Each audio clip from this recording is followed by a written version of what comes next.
Our thanks to our friends at the American Botanical Council for sharing their garden with us. And right now we're going to be talking about one of my favorite topics, gardening and spirituality. I'm joined by Brian Ott, who's a landscape designer here in town.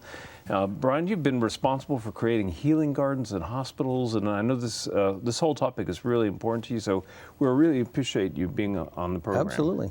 Happy to be here. Now, there is a healing quality to gardens, and you actually have professionally used that information and to create healing spaces, haven't you? Absolutely. Yeah.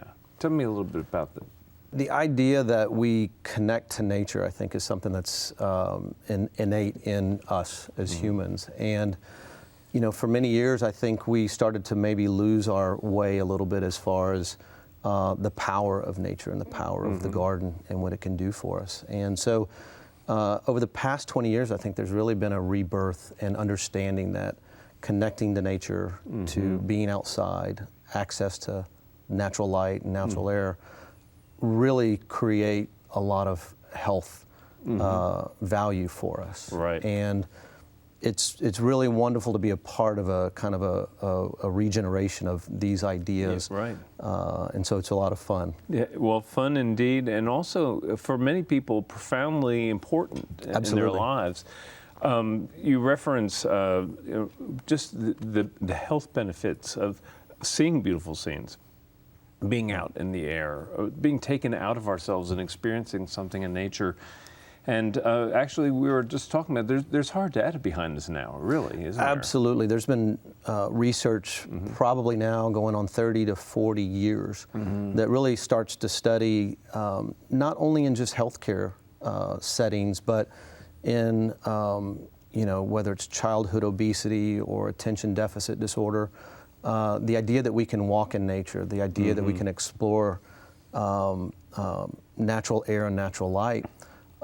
They've had profound recognition that they do, children who access natural spaces gain as much value as some of the medication that we're prescribing for children who have ADHD or ADD. And so it really does start to show you that, you know, prescribing outdoors is a sense of medicine, and it is important. It's incredibly valuable. Right, and you know, it's only been in the last couple of generations. If people think about this, mankind has been around for hundreds of thousands of years. Yeah. Most of the time, we lived outdoors and huddled at night around a campfire. Yep.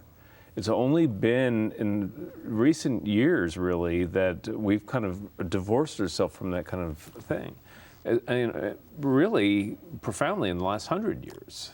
So, absolutely. You know, and so we evolved in co-relationship with our surroundings, and now we've blocked it out, and we're looking at screens, you know. And I think some of the health statistics around it shows what happens when we do that, when we do detach from it, because we start to see obesity rates go up. We start to see heart failure, different things that we're really being challenged with that. As you mentioned, we didn't have as many of those challenges when we were either hunters and gatherers or in an agrarian society that we're finding in this technology-based world that we're living in. And you know, the thing that when people ask me about this topic, the first thing that comes to mind for me is the gardens provide us with a profound sense of connection to something that is eternal and beyond us. Absolutely. And so we are able to put our hands literally into the universe in a way when we're working with the soil and working with plants. Absolutely, it's very holistic, and you know it also kind of mirrors that of life, the seasons in a garden. You're right. The change that we see from spring to summer to fall, and it allows us to really connect, you know, kind of internally to that, and it provides a lot of spirituality for us. And there's some overt things that you can do to kind of build in those sense of connections for yourself. I always urge people, if they're going to create a garden space, to make it really personal, to put some element in there that really speaks to what they love most in nature and what they would need most from nature. Absolutely. You know, it's interesting, as a landscape architect, we often have to think about how we impose our creativity as designers to a site. But when I started working on healing gardens and healing environments, it really taught me to be more empathetic as a designer, because it really does take that. You have to walk in somebody's shoes to understand Exactly. what they're going through, whether it's a crisis or whether it's just kind of maneuvering through the daily chaos that we can sometimes find right. ourselves in.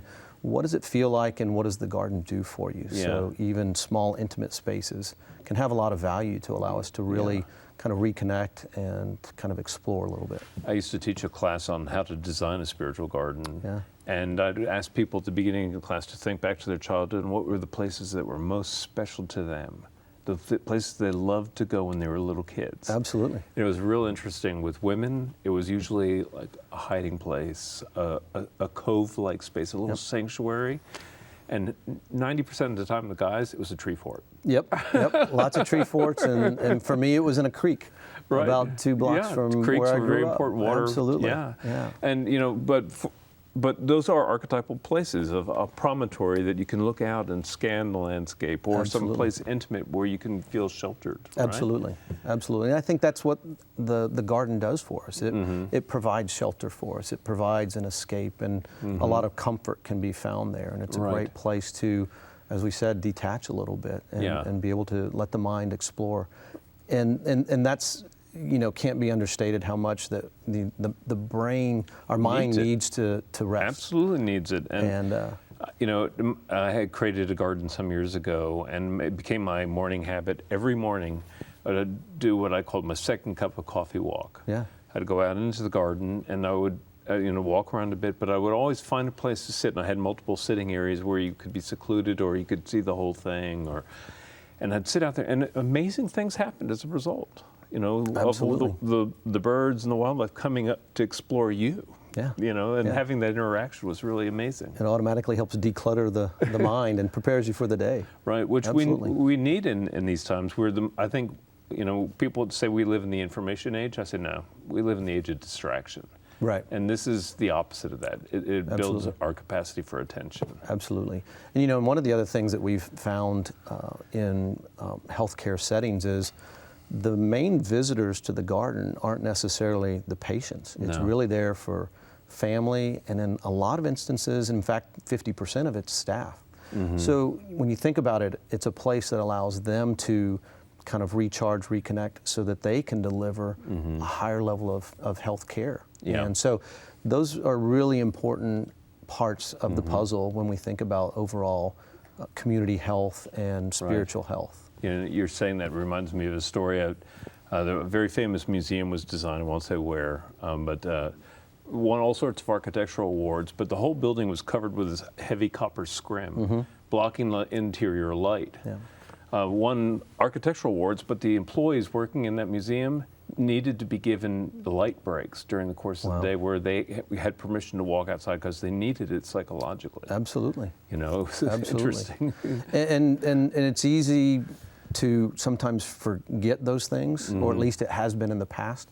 I do think that we're living in an age right now that the empirical, knowledge about connection to nature, connection to natural light and natural air are becoming so important that I think that's going to really drive a lot of design in the near future. Real quickly, is there been some book or garden itself that has been particularly inspirational to you in regards to this? Of course, Richard Louve's Last Child in the Woods, is one of those books that really brings it all together. And again, it's a very holistic approach of where we used to be and how we grew up, but how we need to make sure that we still teach others. And so that book has been, very, I think, instrumental as I think about the profession. Yeah. But any natural place, I think, is really kind of a spiritual place to me. So there's lots of them, but I think just being in nature is such an important piece to it. Well, Rich Louve says, let your kids go outdoors. I think we need to let ourselves go outdoors. And we can find healing as a result. Brian, it's been a real pleasure thank you for visiting having me. with you. Yeah, this is great. Great topic, and thank you for your work on it. Absolutely. Coming up next is Daphne.